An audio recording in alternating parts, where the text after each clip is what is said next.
आगे बढ़े चली दिए चावल दबा के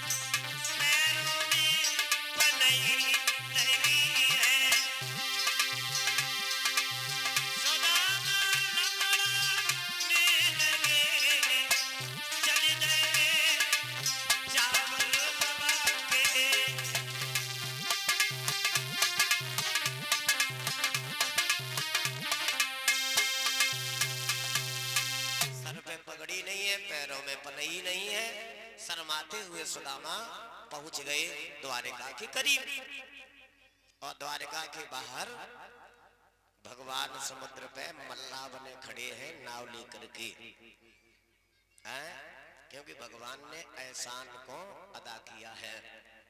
ये वही सुदामा है जो त्रेता में केवट हुए हैं और भगवान ने कहा था आज तुमने हमारे पैर धुल करके नाव पे सवार करके हमें गंगा से पार किया है और जब द्वापर युग में हम आएंगे तब तुम्हें हम स्वयं नाव में बिठा लेंगे, आप हमारे राजा बन के बैठोगे, मैं मल्लाह बन करके नाव चलाएगी। सुदामा जी पार होते हैं, कन्हैया के महलों के करीब गए, ड्यूडीवान खड़े हैं। सुदामा ने आवाज लगाई भैया अपने महाराज को बता दो कि आपके बचपन के मित्र सुदामा जी मिलने आए हैं। ये माताओं पहरेदार कहने लगे वाह भाई वाह, हमारे महाराज के मित्र आते हैं तो विमानों में बैठ के आते हैं और तुम भी आए हो, पैरों में पलई नहीं है, सर पे पगड़ी नहीं है, कपड़ा फटे हैं, कैसे हो मित्र। पहरेदार हंसने लगे। एक वहां समझदार ड्यूडीवान खड़ा था, वो सुदामा की भावना समझ गया और उसने कहा है ब्राह्मण आप रो नहीं, हम जा रहे हैं अभी भगवान को बुला करके लाएंगे। तो श्रद्धा से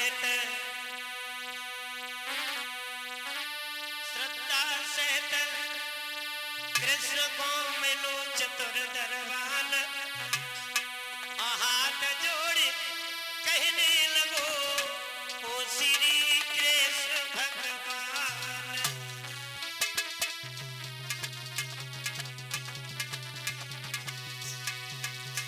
ड्यूडीवान बोला ए मुरलीधर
सुदामा को भगवान ने सोने के सिंहासन पे बैठाया। माताओं, जिस सिंहासन पे कन्हैया के अलावा किसी को हाथ रखने का भी अधिकार नहीं था, सोने के सिंहासन पे अपने मित्र को ला करके बैठाया है।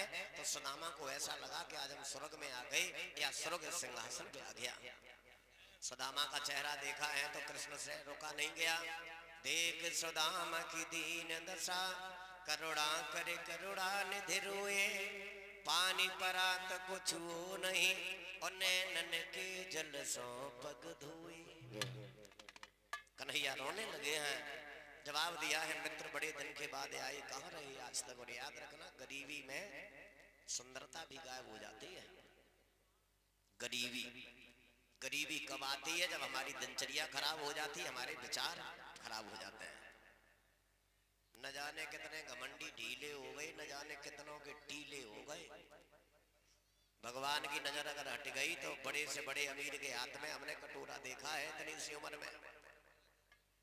आप पवित्रता पात्रता बना करके रखेंगी माताओं बहनों, घर में गरीबी और अमीरी का आना ये माताओं तुम्हारे हाथ होता है। जिस घर में पत्नी सुलक्षणी होती है, जिस घर की पत्नी के लक्ष्मी जैसे विचार होते हैं, उस घर में लक्ष्मी का वास होता है। आज कन्हैया कहने लगे, भैया भाभी ने हमारे लिए कुछ नहीं भेजा। तो कन्हैया के राजसी ठाठ निहार के सुदामा ने वह चावल वाली पोटली बगल में दबा ली मैया, और शर्म के मारे कैसे चावल निकाले। कन्हैया ने अपने हाथ से वो चावल की पोटली छिनाई।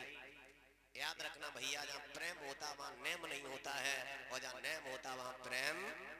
अगर तुमसे कोई सच्चा प्रेम करता है, कभी तुम उसके घर पे जाना, अगर भोजन कर रहा होगा तो उसी थाली में आपको भी बैठाएगा जिसमें भोजन करना है। अगर आत्मा से प्रेम है तो, और प्रेम का मतलब वालों है तो तुम घर पे पहुंच गए तो आवाज लगाता है, ओ शिवम की मम्मी भैया आएगी ना, पूरी डाल ले चार। क्यों?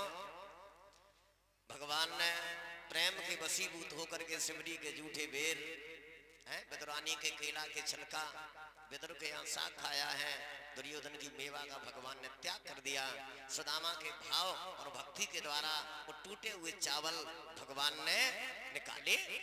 माताएं चावल लेकर के आई हैं, वो आसानी से चढ़ाएगी। एक बात और याद रखें, ये आप लोगों ने प्रथा ऐसी बदल दी है। हम देखते हैं कहीं कहीं कथाओं में